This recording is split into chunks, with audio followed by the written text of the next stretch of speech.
Riley County police are investigating after it was reported that the city of Randolph was defrauded by a scam artist. Officers filed the report just after 7 p.m. on Tuesday after city officials in Randolph reported that an unknown suspect posing as a consultant group defrauded the city out of $40,000. The city is listed as the victim in this case. Officers encourage anyone with information to contact Crime Stoppers. Due to this being an active investigation, no further information will be released at this time. The Riley County Appraiser's Office is conducting a survey of multifamily, commercial, and industrial properties. Income and expense questionnaires will be mailed out today to Riley County properties in those categories. The county are studying trends in the local real estate market regarding rent prices, occupancy, and operating expenses. All survey responses will remain confidential in accordance with Kansas law and standards of professional appraisal practice. The forms are also available on the Riley County website in the appraiser section. A judge Tuesday delayed sentencing for a Riley man convicted of robbing another man at gunpoint. 26-year-old Brandon Welty appeared before Judge Grant Bannister on Tuesday in Riley County District Court. Welty was arrested for aggravated battery in January after he held a man at gunpoint and stole his backpack. Prosecutors later chose to lower the charge to a robbery and aggravated assault. His next appearance will be a status hearing on September 3rd. 19-year-old Joseph Bauer Jr., who allegedly was involved in the incident with Welty, appeared in court on Monday for similar charges. He'll face a jury trial in November. Riley County Commissioners will meet this morning to hear several updates from department heads. The meeting will start with commissioners discussing what topics will be featured at the next intergovernmental luncheon. Next, they'll hear crime updates from RCPD Director Brian Peet. And finally, the commissioners will hear a 2024 Riley County Fair wrap-up report from County Extension Director Gary Fike. The meeting will get underway at 9 a.m. in Manhattan.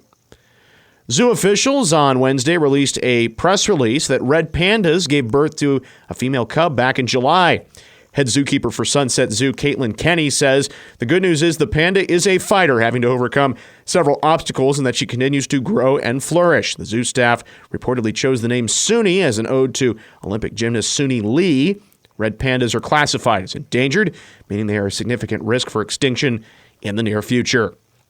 Earlier this year, Riley County announced the hiring of Bryant Parker as the new deputy county counselor, replacing Shelley Woodard, who replaced longtime deputy Craig Cox, who retired last September. Parker is set to replace longtime county counselor Clancy Holman at the start of next year, as Holman is also set to retire after a lengthy career in that position. Parker spoke more about himself in a discussion with KMAN. I'm a fifth-generation Kansan, fourth-generation public servant. My whole family's been in local government. I'm originally from the Wichita area. We had the farm south of Wichita and spent the weeks working in Wichita and going to school, and then down on the farm south down near Peck. Parker served in the Army Reserves from 2003 until 2009, followed by working in private practice with his twin brother from 2008 until this year. He holds a Juris Doctorate with Dean's Honors from Washburn University. He also worked briefly for the city of Manhattan over a decade ago. He spoke more about his role as the deputy and what the counselor's office does. Like contract review, we're going through a project like Keats. We do the legal aspect of that. We support with human resources for employee matters, and then just a general contract or any kind of a real estate thing that comes across the county desk, and then all the way to that to, let's say we're trying to put together an agreement with the state of Kansas. Parker says he loves Riley County and particularly Manhattan, as he went to several K-State games as a kid because his father played on the team. Parker's eventual successor as deputy county counselor is being determined at this time. More on the day's headlines can be found at our website, newsradiokman.com and themercury.com. You can also check us out on social media at 1350 KMAN. The time now 8:14 at News Radio KMAN. Sports coming your way next with Troy Coverdale.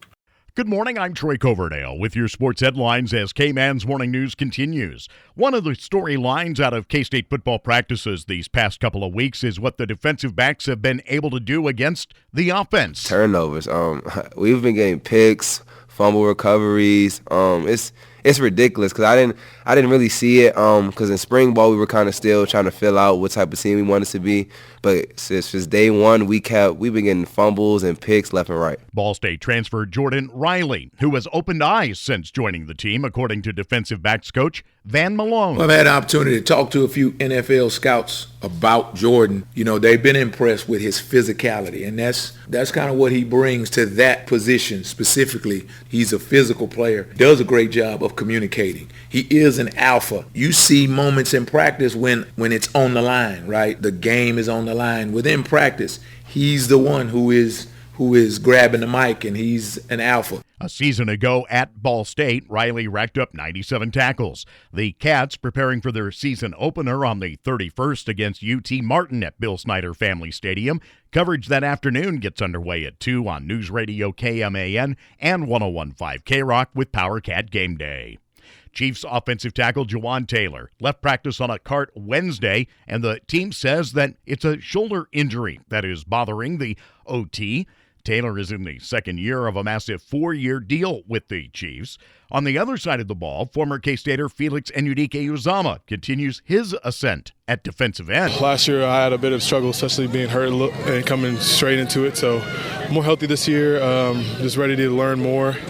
Still behind great vets that do it the best. So just getting behind them, hopefully just playing for them and stuff like that so I can be better as the years become. The Chiefs will break camp this morning after practice as they match up with the Lions on Saturday at Arrowhead Stadium in a 3 o'clock kickoff.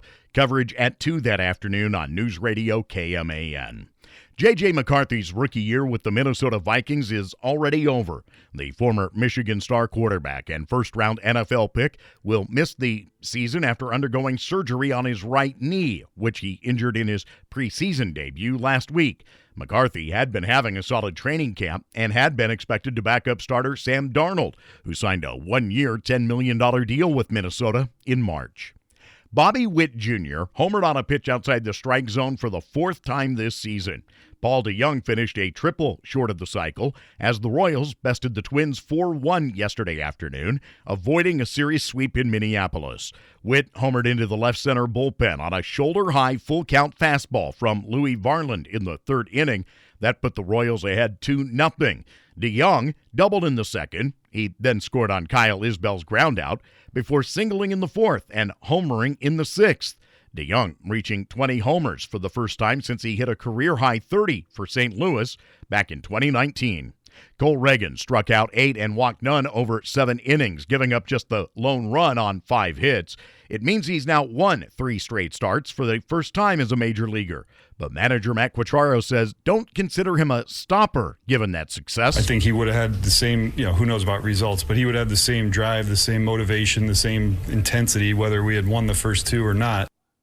The Royals now find themselves still 6 back of Cleveland after the Guardians picked off a win over the Cubs yesterday, 6-1. The Twins also in that mix in the AL Central, as both the Royals and Twins are on track for wild card spots. Kansas City remained 2 up on Boston in the wild card chase as the Red Sox fell to Texas in 10, 9-7. Tomorrow night, Kansas City opens a set with the Reds. Coverage to begin at 5 o'clock on News Radio KMAN.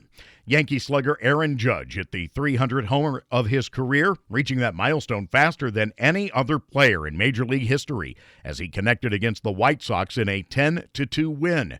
Judge hit that mark in his 955th game, his 3,431st at bat.